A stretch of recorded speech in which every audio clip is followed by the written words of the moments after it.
Let's take a look at the trading strategy section. Starting with underlying symbol, we can see all the symbols that are available to trade. Trade type is a template that will select the number of legs for you. So if we go single leg, we'll have 1, vertical spread, you'll see 2, condor, 4, etc. Number of legs you can just choose manually. So 1, 2, and let's say you want to do 3 for like a butterfly or a ratio, something like that. You can just manually choose how many legs you want. Some index options have AM expirations like SPX. So for skip AM expirations, you can leave this enabled and it'll ignore those. Sell bidless longs on trade exit.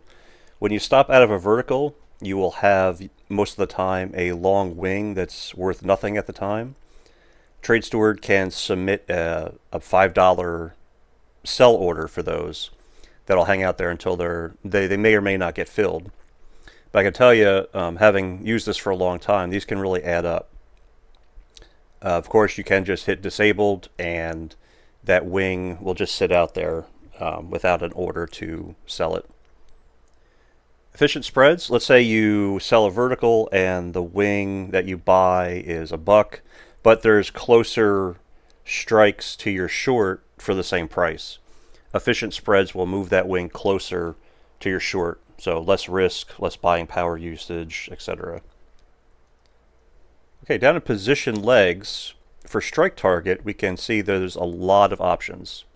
So we have delta, premium, premium as percent of underlying, minimum premium, percent in the money or out of the money, points in the money or out of the money, points in the money or out of the money from open, percent in the money or out of the money from open, vertical width as percent of underlying, or exact.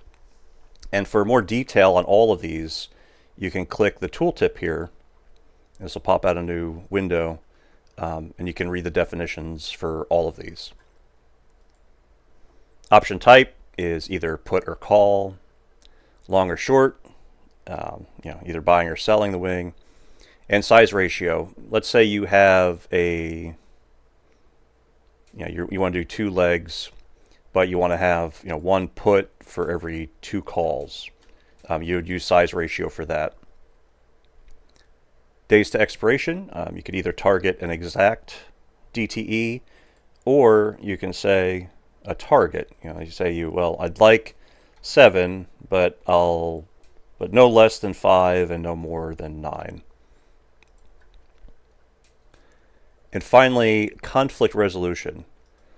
Let's say you sell a vertical spread and the long wing of that position is the same strike of an existing short position on your account. Well, you're going to get a conflict. So a conflict resolution will do, once it detects that that's going to happen with a new trade, it can move that wing.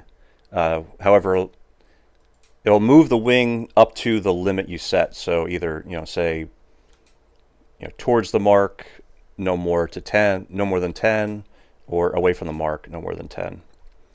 And there is caution to be used with this if you're going to use it on the primary leg, which is generally not recommended. So if you're selling a vertical, you probably don't want to move the short around too much, because that's going to drastically change your expected outcome for the trade. Whereas if you're moving, the long wing, not so much. They'll mostly just affect your buying power usage and potentially your max risk as well. So that's conflict resolution, and that is the trading section, the trading strategy section of TradeSteward. And we will see you in the next video.